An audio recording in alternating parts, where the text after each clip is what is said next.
Hey everybody, welcome to another episode of The Remote Real Estate Investor. I'm Michael Album, and today I'm joined by my co-hosts Tom Schneider and Mark Woodling. And today we are chatting with the Roofstock Certified Agent out in St. Louis, Tellee Warren. And he's going to be telling us all about the St. Louis market, why it's a hot place for investors, and some things you need to be aware of if you're going to head out that way. So let's get into it. Tellee, thank you so much for being with us here today. Really appreciate you taking the time out of your busy schedule to hang out with us for a little bit. Absolutely. Thank you so much for having me. I appreciate it. No, of course, it's our pleasure. So I want to come out with a big swinging question right off the bat. I'm an investor. I invest all over the country. Sell me on St. Louis. Why is St. Louis the best market in your opinion? Well, St. Louis, we have, I think, some of the best price points. We have very affordable homes with great rents, which, we have fantastic cap rates. We're working right now with investors from all over the country and from other countries that are flocking to the St. Louis market to buy rental properties because the price point is so good and the rents keep up with that to make the cap rates high. Great place for investors to hang their hat here. So, love it. What would you say those ranges of, when you're talking about price point, like where would you say kind of different ranges or buckets of price points that you can get into and the corresponding rents? Some of the great areas, I think, for investing in St. Louis, the price range, North County area, we've got 100,000 to actually about 120,000 to 150,000 price range. And that's for your average 3-bed, 2-bath, probably 1,200 square feet. Rents are $1,200 to $1,400 on average there. And then you get into Western St. Louis County. There's some areas there that are still great for investing. Price points are a little bit higher.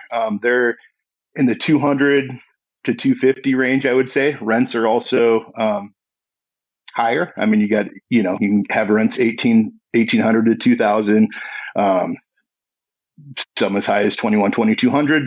And then you move even further west into St. Louis County, and then you get to the higher price points, 400 plus probably. So awesome. So you're saying in North County you can still find 1% properties that meet the 1% rule? Once in a while, yeah, absolutely.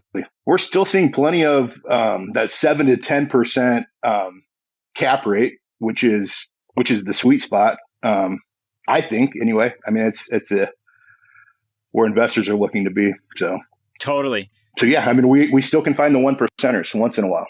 For all you haters out there that spew hate, online every day, there's no such thing as 1% property.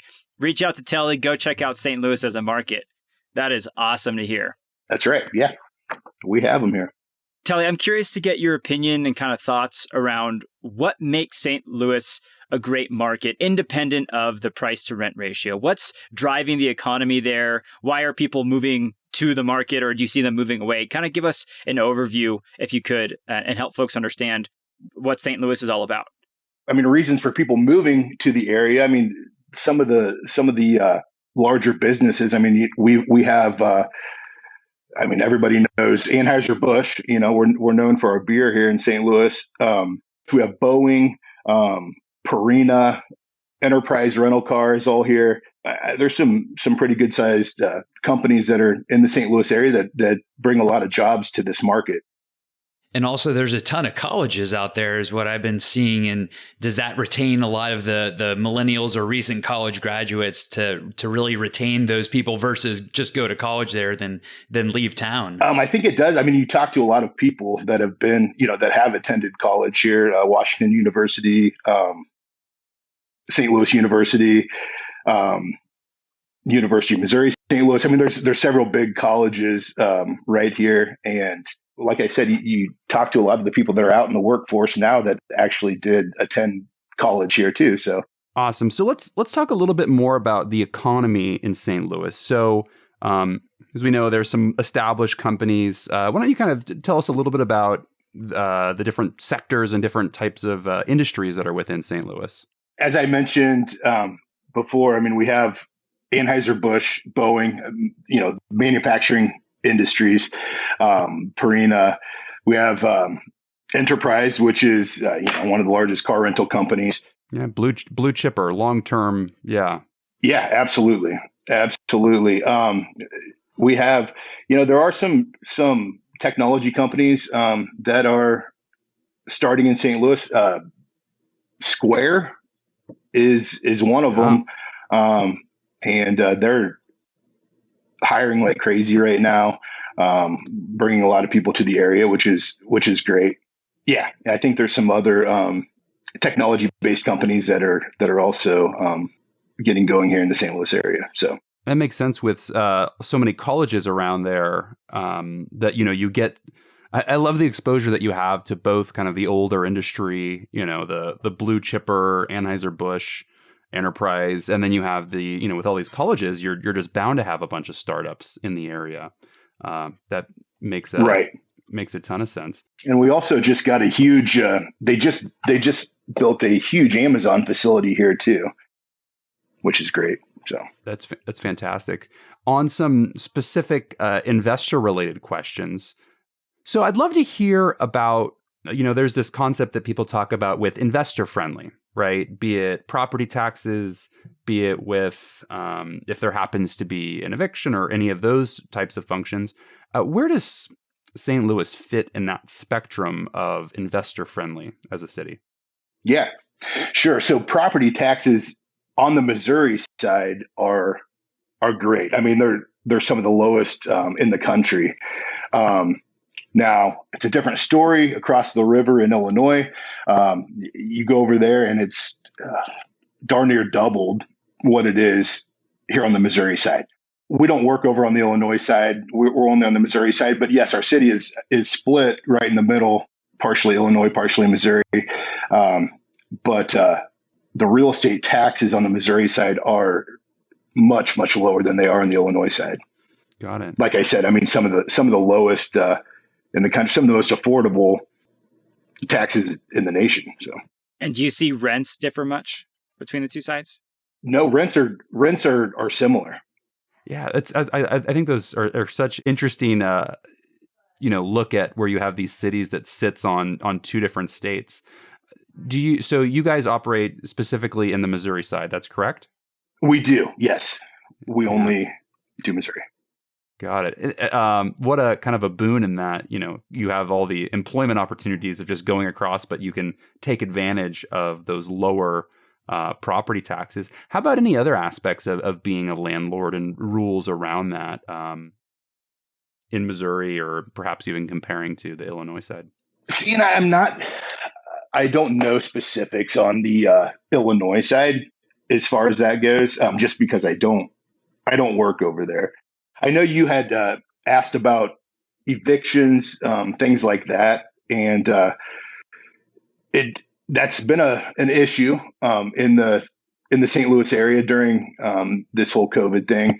They've been on hold for so long. They finally took a hold off a couple weeks ago, and then they put an end to that again. So the hold is back on. Lots of mixed feelings about all that, I think, but yeah, it's an ongoing issue. What do you think though, pre-COVID? I mean, has it been relatively friendly, would you say, as a landlord friendly state, or is the eviction process rather difficult? Oh no, it's pre-COVID. It was fine. I mean, it's a, usually 30 to 45 day process. But they were carrying out the evictions regularly on a 30 to 45 day time frame, which is good, I think. But now, not the same story. Tellee, I'm curious if you could give us some insight, or our listeners some insight into some, I'll call it a colloquialism, into specifics around the St. Louis market that folks should be aware of. So, for example, in California, we have earthquakes. If you're not from earthquake country, that might scare the living crap out of you. So, right. What are some things that you have that occur regularly in St. Louis that people should be aware of that are just kind of par for the course? Yeah, so I would say the biggest thing is our tornadoes, a lot of hail, wind, things like that, in the spring, summer, a lot of storms.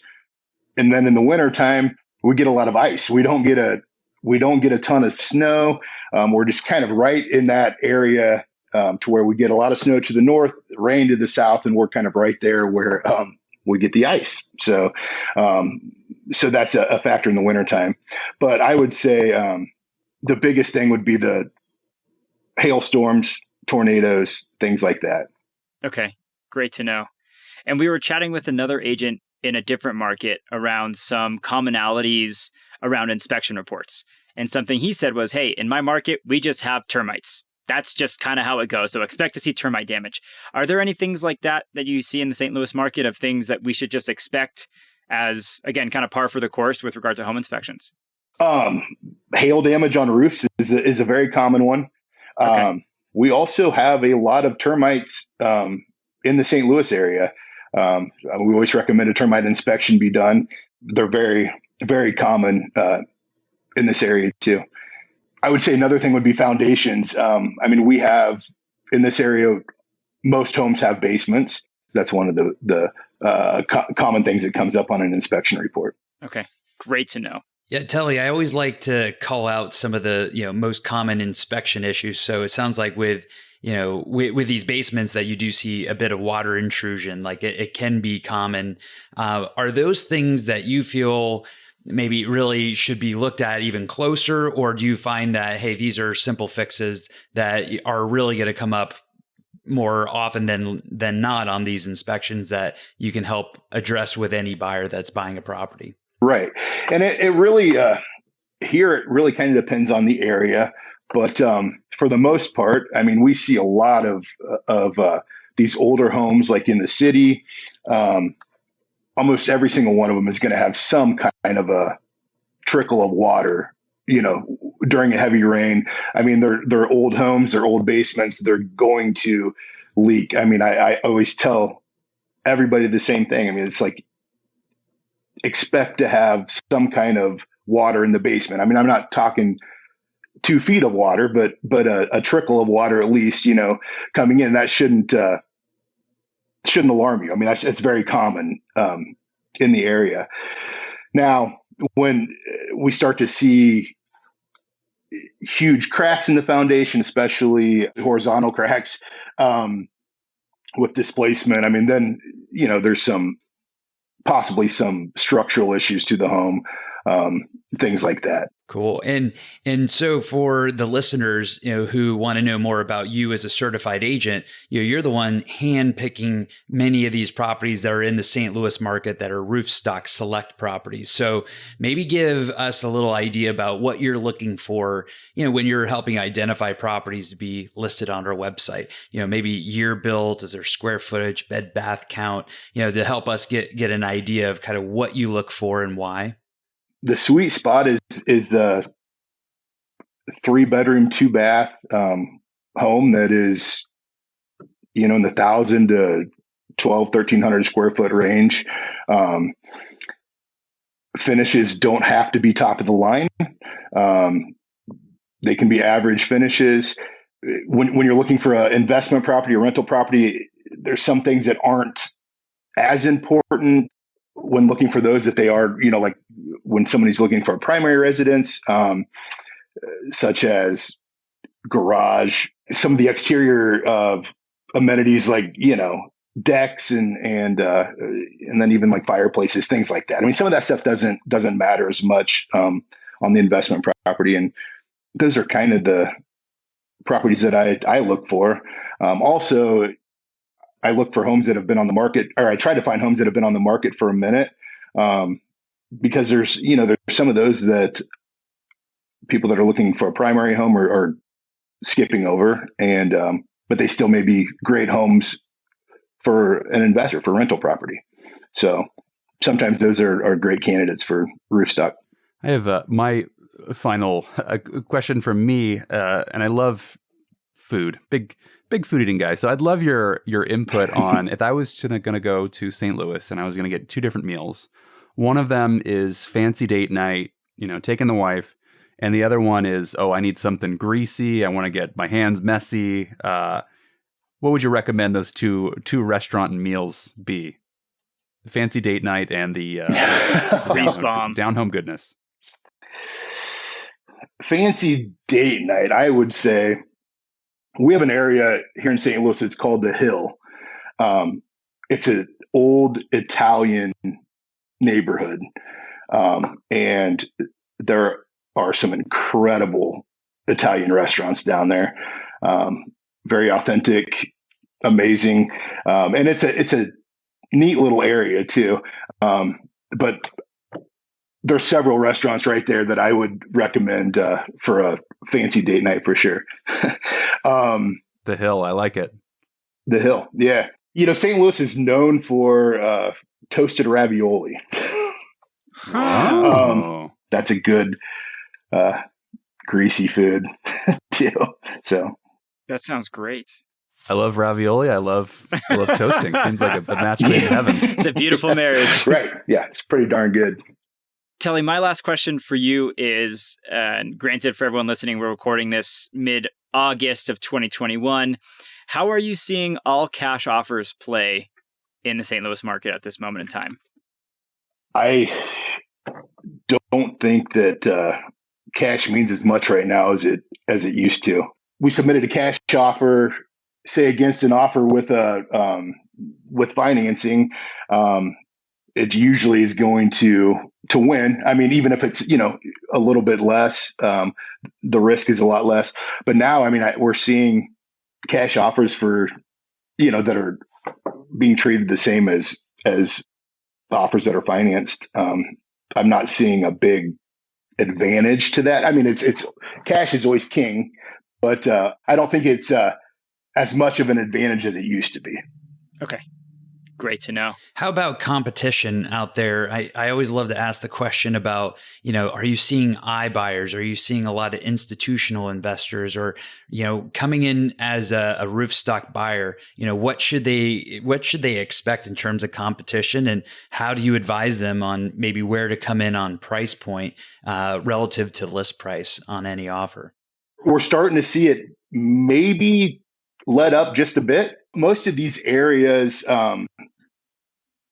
the list price to sale price ratio, I would say it's at about 104 to 106%. So I'd say 4 to 6% over list price is about average what a home's selling for right now in these areas, in most of these areas that we're finding the investment properties in. So. Sure. So when a buyer comes in and wants to make an initial offer, how do you approach that? Do you like to come in and kind of warm up, or you say, hey, make your highest and best up front to really make sure you get the attention of the listing agent and the seller? Well, I usually like to feel out the situation, contact the listing agent, see how many offers they have. Usually, they're not going to tell you how much the offers are for, but you can find out how many they have, kind of gauge it that way. And I usually base it off of that. I mean, if they don't have any, we may be okay closer to list price. If they have a few, it needs to be strong. So That's great to know. I know a lot of people I talk to in the Roofstock Academy get frustrated with paying over list price, but I always tell them, hey, look, go back to your numbers. If your numbers support a different price that's above and beyond the list price, great. You shouldn't feel bad about that because you're still hitting your marks. The same token, if you can only offer less than list price, well, you've got to offer based on your numbers. So get specific, get good at running the numbers, and then your answer will appear to you almost like magic. Right. I mean, it is what it is. It's all in the numbers. That's for sure. Yeah. That's great. You can only do what makes sense. So one more question in terms of competition. I like to look at it kind of in the inverse direction. Is I heard last that you have about a month or maybe greater in inventory on the MLS. And that means the inventory that's available would take 1 month to sell versus an average market at any given point is about a healthy market, call it average healthy, is about 6 months. What do you see as the current inventory level now, and how do you see this really impacting, how a buyer needs to react to making offers? I think that's starting to increase just a bit. But I mean, I would say it's probably still between a month and 2 months worth of inventory, and offers have to be strong. I mean, there's a ton of competition. I mean, we're seeing it almost on every deal. So, and that's the biggest issue, I think, is that people aren't, we're not making the offers strong enough, and we're getting beat out a lot, which, I mean, I know it's happening everywhere, and everybody's writing a ton of offers right now and getting a ton of offers declined. It's just the way this market is. I have some stats that I pulled that I think would be good to just throw out there and see if Tellee wants to talk to any of these points. But I was just looking through the John Burns real estate consulting data that he puts out every single month. Roofstock's one of the clients, so we have access to this data that's not typically available to the open market, I would say. But here's some cool stats I found. So Tellee, stop me or like go into any detail you want about this, but I saw St. Louis had employment growth that was 5% year over year, starting this July, looking back a year. Appreciation in home prices, the median home price was $194,500 this year compared to $179,000 last year. Rent growth was 4.5% year over year, looking back 1 year from July 2021. The cost for an entry-level single-family home on a monthly basis is $1,434 versus $1,126 to own. So, $1,434 to rent, $1,126 to own. Those are good numbers. Yeah. Inventory was 1.2 months. I saw as of December 2021. Occupancy was 94.8% for single-family rentals. And the census data last showed that 56.6% of St. Louis was renting versus 36% nationally. How about that? Wow. So See? Rapid fire numbers. What do you think about all that? St. Louis is the place to be right there. The proof is in the numbers. So, no, I think, yeah, absolutely. I mean, fantastic. I love it. Occupancy, high percentage of renters. You got the cost to own a home is actually cheaper than what people are paying in rent. Year over year market rent growth, great appreciation. And then I always look back, it's job growth, right? Those are those big drivers. And I know looking back a year, the market was in a state of turmoil a bit more in terms of the job market, but still to see things, growing and climbing a rate of 5%. Still pretty dang good. So yeah. What do you think overall, Tellee? If you were talking to investors, what are some kind of final pieces of advice that you would give an investor coming into St. Louis, especially from out of state? Yeah, I would say give it a try. I mean, take a look, see what we've got here. You're going to find that your cap rates are great. It's a great place to buy investment properties. You'd be happy here, that's for sure. So awesome.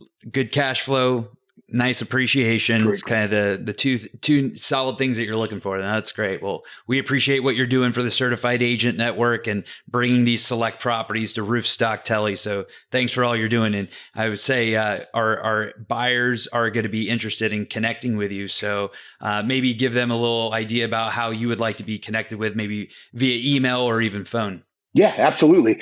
Yeah, you can contact me at email, my last name, warrentellee @gmail.com, or phone number 314-753-4503. We are 314 Property Solutions Group in St. Louis, brokered by Keller Williams. Awesome. So I'm curious to get a little bit of background on you as an individual, as an investor, as an agent, because we talked about the market as a whole, but give our listeners a little bit of insight into who you are. Sure. Yeah, so I have been in the real estate business in some way, shape, or form, I guess, for the past 21 years. I started off in 2000 as an appraiser. I'd always wanted to get licensed as an agent, and I just never had the time to do it, really. Finally made myself do it in 2015. I think is when I got licensed. And then I eventually switched all over to just selling, and I don't do appraisal any longer. That's great. And I'm curious to know your track record, having been a former appraiser, when you're consulting with clients and saying, hey, this is, I think, where this is going to come in. How close are you typically? Well, actually, I feel like I'm pretty close most of the time. That's one of the biggest values that I bring, is being able to is property valuation. I mean, I'm pretty good at that, and I think that helps out. It can help out a lot. So I think there's a lot of agents that are not nearly good enough at it, and that can really put a client in danger. So yeah, big time. We'll call that your superpower. Yeah, there we go. And how about if values come in too low from an appraisal for, let's say, a lender, what's your success rate there in challenging some of those values? Do you find that happens enough these days with values going up, or what do you see nowadays? We're seeing some issues with appraisals, a few, but not near as many as I expected to see, which is kind of a surprise. And of course, I mean, we always try to rebut those whenever we do get a loan, and try to hit them with as many comps as possible and all that. But they're not overturned very often.